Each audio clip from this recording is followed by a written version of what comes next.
बालिका बहू, तेरी शादी होने वाली है अगले महीने। ये बस्ता उठाकर कॉलेज जाना बंद कर दे अब। अरे कैसी बात कर रही हो, अभी उसकी उम्र ही क्या है। इतनी जल्दी शादी करने का फैसला मैं नहीं लेने वाला। फैसला लेने के लिए तुम्हें कहा किसने है? अरे मैंने कह दी शादी है तो है अगले महीने। बेचारी अमिता करती भी तो क्या, छोटी सी उम्र में बन जाती है अपने से 2 गुने उम्र के आदमी की बीवी। शादी के बाद देर रात पति घर आता है। खाना लगाओ, भूख लग रही है। अमिता खाना लगाती है। ये क्या बनाया है? वो सारा खाना फेंक देता है। कर्म ही खराब थे जो इतनी कम उम्र के लड़के से शादी करा दी। तभी वहाँ अमिता की सास आ जाती है।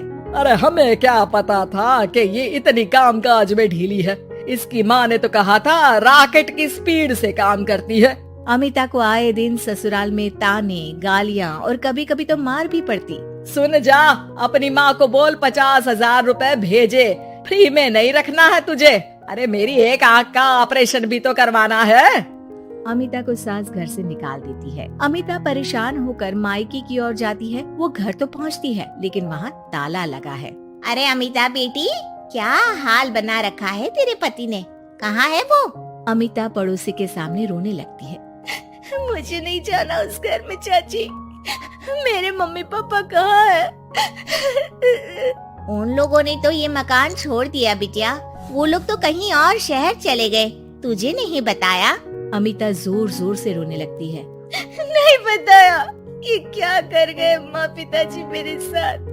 मेरी जिंदगी तो नर्क से भी खराब है। अब मैं क्या करूं? अमिता रोते हुए वहाँ से जा रही होती है कि उसे एक औरत मिलती है। अरे सुनो तो, रो क्यों रही हो? तो क्या करूं? हंसू? अमिता उस औरत को अपनी सारी कहानी बताती है।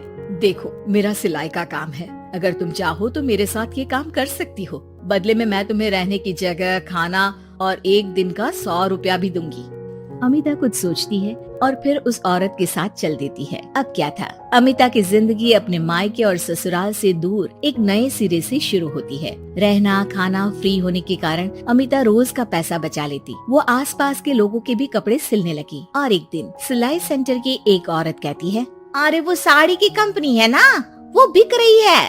पास बैठी अमिता सारी बात सुन रही थी। हाँ बिक तो रही है, लेकिन उस बंद पड़ी मनहूस कंपनी को खरीदेगा कौन? तभी तो इतनी सस्ती बिक रही है, लेकिन कोई खरीदार नहीं है। फिर भी कितने की बिक रही है? अरे पूरे 5 लाख में मशीनों के साथ। लेकिन यहाँ कोई लेबर काम नहीं करेगा। पुराने मालिक ने किसी को पैसे ही नहीं दिए। उन लोगों ने कहा है कि जो नया मालिक आएगा वो लोगों को पैसा देगा। 5 लाख। अमिता घर आती है और अपने पैसे गिनती है, पूरे 3 लाख। अमिता सिलाई सेंटर वाली उस औरत के पास जाकर कहती है, चाची मैंने इतने साल की कमाई में ये पैसे जमा किए हैं, पूरे 3 लाख है। वो बंद साड़ी की फैक्ट्री मैं खरीदना चाहती हूँ। अरे अमिता, पागल हो गई हो क्या? वो 5 लाख की बंद मनहूस फैक्ट्री खरीदेगी, फिर लेबर का बकाया पैसा देगी, और वो फैक्ट्री चलेगी कि नहीं ये भी कोई नहीं जानता। लेकिन अमिता नहीं मानती। वो उस औरत से कहती है कि वो उस फैक्ट्री को खरीदना चाहती है और खरीद कर ही रहेगी। औरत भी अमिता की मदद कर देती है और फिर अमिता के नाम एक साड़ी फैक्ट्री हो जाती है। शुभारंभ वाले दिन अमिता लेबर से कहती है, मैं इस फैक्ट्री को दोबारा खड़ी करना चाहती हूँ। आप लोग इसमें माहिर हैं।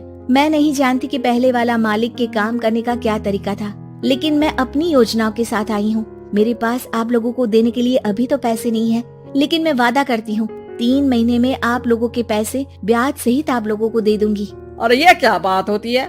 हम सारा दिन फिर से काम करें और पैसे ना मिले तो हम खाएंगे क्या? सिर्फ 3 महीने की बात है। वैसे भी आप लोग बिना काम के यहाँ नए मालिक के इंतजार में बैठे ही थे।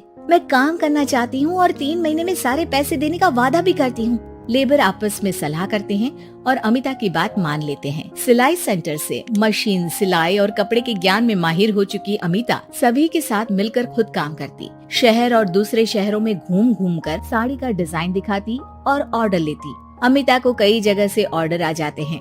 कई लोग उसके काम को सराहते तो कई आलोचना भी करते।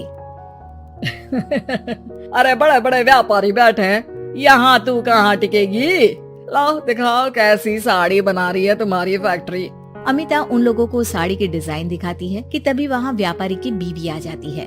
हाय रे, कितनी प्यारी साड़ी है ये, बड़ी महंगी लगती है, मेरे लिए ले लो ना जी। और हाँ, अपनी दुकान में भी रख लो इसे, बहुत बिकेगी मैं कहती हूँ। अमिता मुस्कुराती है। अरे सेठ जी, बड़े बड़े व्यापारियों से नहीं पर अच्छी डिजाइन और क्वालिटी से बाजार में चलती है। अब बताओ कितने का ऑर्डर है आपका? धीरे धीरे अमिता का आत्मविश्वास और बढ़ता है। बड़े बड़े ऑर्डर्स के लिए वो खुद लेबर्स के साथ मिलकर सारा दिन सारी रात काम करती। और फिर वो दिन भी आ जाता है जब अमिता को लेबर को पैसे देने होते हैं। मैं आप लोगों से 3 महीने बाद आज के दिन ये बात करना चाहती हूँ कि मैंने जितने पैसे देने की आपसे बात की थी उतने मैं नहीं दे सकती। हम लोग जानते थे कि पर आपकी कंपनी तो फायदे में है, फिर हमारे पैसे क्यों नहीं देंगी? मतलब आप लोगों के बकाया पैसे, ये 3 महीने के पैसे और ब्याज के साथ मैं आप लोगों को 10% का मुनाफा भी दूंगी। सभी खुश हो जाते हैं। मेरा कोई परिवार नहीं है, लेकिन दिन रात आप लोगों के साथ काम करके मुझे आप लोगों में ही अपना परिवार दिखता है। अमिता की फोटो पेपर में छपती है। उसके बिजनेस मॉडल को पढ़ने के लिए कई बच्चे भी उसका इंटरव्यू करते हैं। अब अमिता 1 से 2 और 2 से 4 फैक्ट्री खोलकर देश में बड़ा नाम कमाती है।